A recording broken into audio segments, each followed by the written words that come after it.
This is All India Radio. In the program Spotlight, now we bring you a discussion on drug-free India, drug trafficking and national security. The participants are Executive Director, Society for Promotion of Youth and Masses, Dr. Rajesh Kumar, and Aditi Tandon, journalist.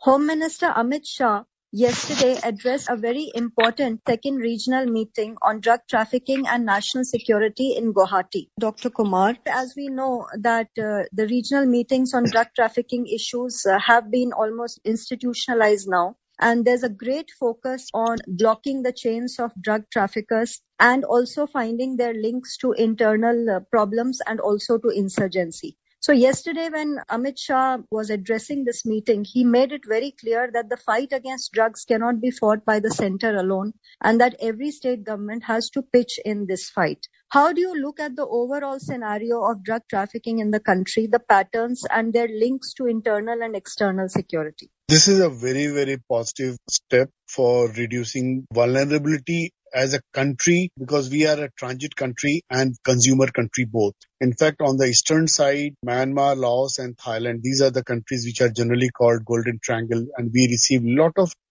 opium or opiates, heroin, types of drugs from eastern part of the country. And unfortunately, Nagaland, Manipur and Mizoram, these are the three states which are highly affected because they are not only the transit route, but they are now consumer also. Similarly, on the western side, that is Afghanistan, Pakistan and Iran, these are the three countries which again produces maximum opium and heroin. And please remember, on our western side, we have a rogue country which creates a lot of problem for a country like India, which is a very peaceful country. And they have been trying to push drug in India. So unless and until we reduce the supply, and national security is directly linked with supply and demand of drug use and drug supply. The reason is, I give you a simple example. One person consumes drug around 1,000 to 1,500 rupees a day. When I'm saying drug, mostly I'm talking about the heroin or heroin related substandard drugs. So if India has around 2.5 crore drug users, those who are using heroin or opiates, so you can imagine the amount of money being pumped to the underworld. And this has a direct implication on India's security. Punjab alone, there was a study which was conducted by All India Institute of Medical Sciences, my organization SPYM and Ministry of Social Justice, which estimated around 2,000 crore alone is given by the Punjab drug user to Pakistan. That money goes to various rogue agencies based in Pakistan or in Afghanistan. So it's very, very important and paramount. And now globally it is established that narco-terrorism is something which needs to be addressed. UN is addressing it. All the top international countries, those who are interested in supply reduction, they are addressing it. And the initiative of Government of India in last 3 years have started yielding result. You might have seen a lot of seizures all over the country of heroin is taking place thanks to the great effort by all the agencies, including Narcotics Control Bureau, Border Security Force, CRPF and local police agencies. So it is important to reduce drug supply and it is directly linked with the national security. Very well articulated, Dr. Kumar. Now coming at the various drug trafficking routes, you mentioned the areas that increase India's vulnerability on the west and the eastern fronts. But if you look at the Narcotics Control Bureau's latest annual report, they have flagged certain very important trends, which I'm sure, Dr. Kumar, you would have also seen. They have said that drug trafficking through sea routes in the Arabian Sea and the Bay of Bengal are now estimated to account for around 70% of the total illegal drugs that are being smuggled into India. So, Dr. Kumar, this use of maritime routes by international drug syndicates, which are based primarily in Pakistan and Afghanistan, it's expected to increase in the coming days. What, according to you, is the preparation and readiness in our country to deal with this rising challenge? See, earlier, drug used to come directly from Punjab, J&K and part of Rajasthan.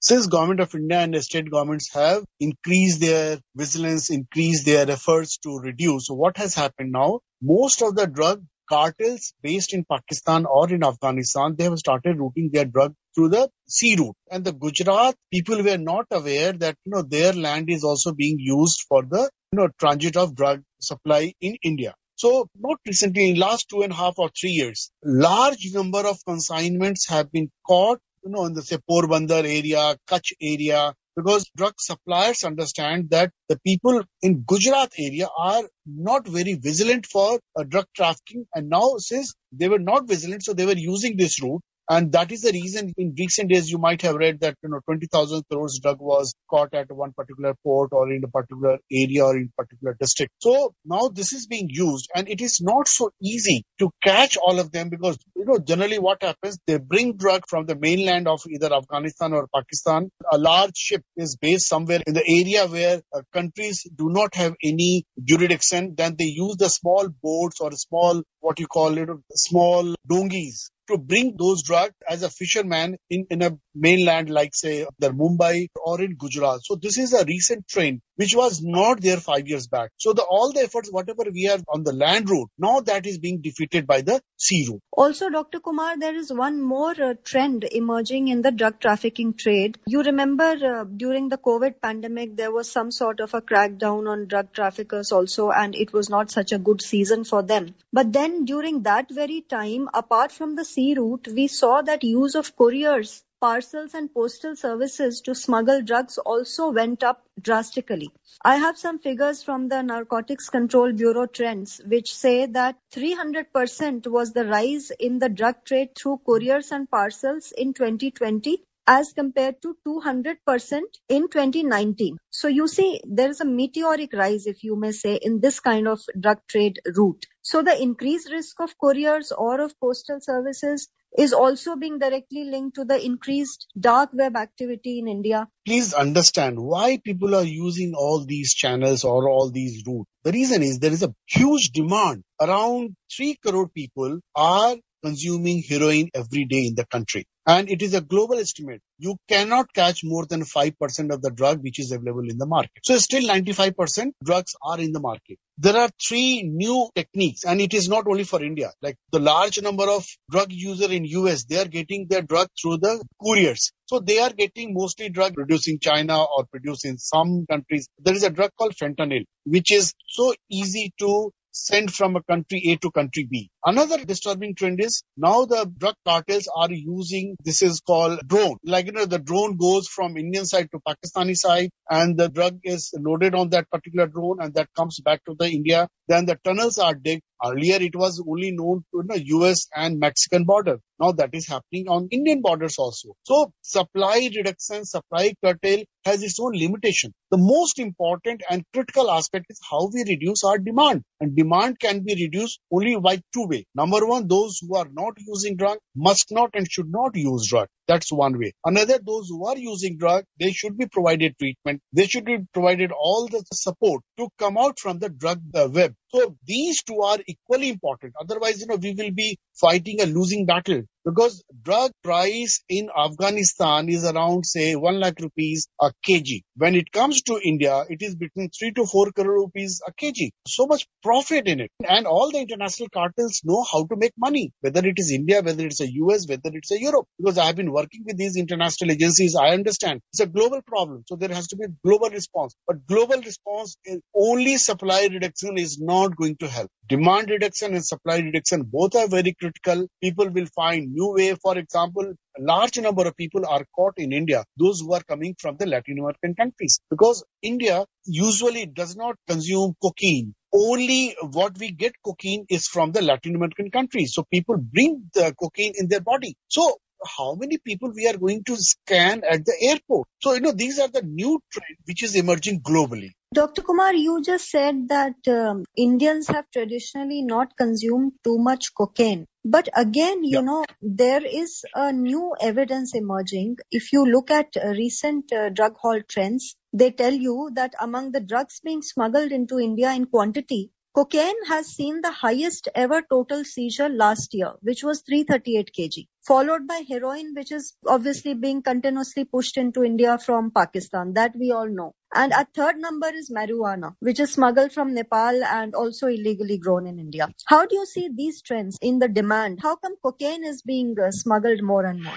Because new affluent and young population, cocaine is a stimulant drug which stimulates the activities of brain. So young population, those who have money, because cocaine is very expensive, so they are using cocaine. And usually people do not understand that cocaine is being used in India. So mostly the cocaine is coming either through the origin is Latin American countries, and it comes via either directly or via Africa. So most of the agencies were mostly focused on the eastern and western side of the border to contain the supply of heroin. So now since cocaine is coming in a big way, that's why there is more season. But this is just tip of the iceberg. Coming to your very important point of demand and of treatment and rehabilitation, Dr. Kumar, if we focus inwards, of course, one is the bigger issue of containing the drug trafficking, but the other big issue is containing demand at home. If you go to the field, you look at the situation with drug rehabilitation centers, it's not a very happy situation. Although governments have tried time and again, to improve the services that are provided through these drug rehab centers. But you also know, you have worked on very important studies, that there is much is left to be desired. I agree with you. See, the problem is drug unfortunately has a lot of stigma and discrimination related with this. So larger number of people, those who are using drug and the families, they hide it. Now that's number one. Number two, when they are not able to manage and the family feels very uncomfortable, then only they are brought to the treatment center. Now, the treatment center people are not paid well. They are not well trained. They are not well oriented. And somewhere they lack the latest best practices globally which are happening. So due to which there is a not good quality treatment and rehabilitation services are available in the country, all across the country.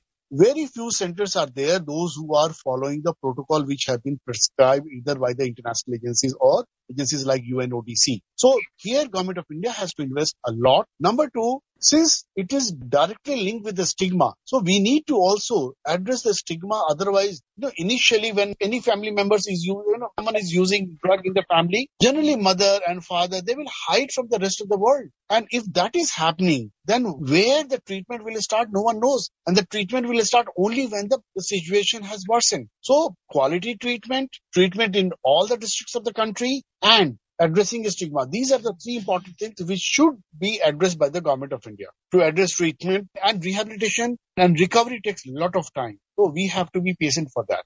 Also, if you look at the drug rehabilitation landscape in the country, Dr. Kumar, not everybody consuming drugs comes from affluent families. It is also now a very pan-social strata problem. You find poor people taking drugs, you find slum children taking drugs, you find affluent children addicted, and you do not find the drug rehab center landscape catching up. Even for 1 month of rehab costs more than 1 lakh. So how can we improve treatment infrastructure with this kind of... So do you think government needs to invest more in this? I agree with you. See, the drug treatment is a serious business. Unfortunately, unscrupulous people, they have started making money from this. The family is broke because the amount of money this person has wasted in drug use is enormous. They have become very violent for the family, and the family does not know what to do. Then only they dump this individual to a treatment center which is charging around 1 lakh rupees. And trust me, in those centers, they might not be treated. They might be kept as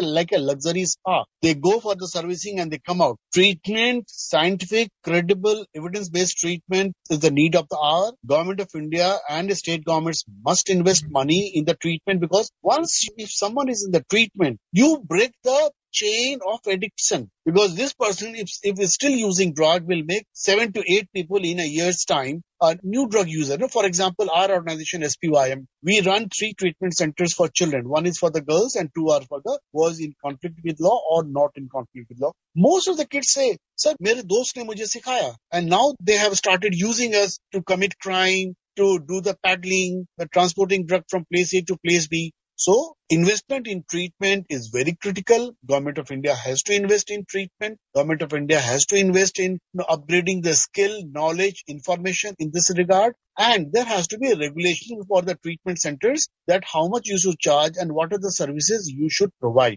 Thank you so much for this overview. Thank you, Dr. Kumar. Thank you. You were listening to a discussion on Drug-Free India, Drug Trafficking and National Security. The participants were Executive Director, Society for Promotion of Youth and Masses, Dr. Rajesh Kumar, and Aditi Tandon, journalist. This program was produced and presented by the News Services Division of All India Radio. You can listen to it on our mobile app News on AIR. This program is also available on our YouTube channel News on AIR Official. You may email your opinion about this program at airnsttalks@gmail.com.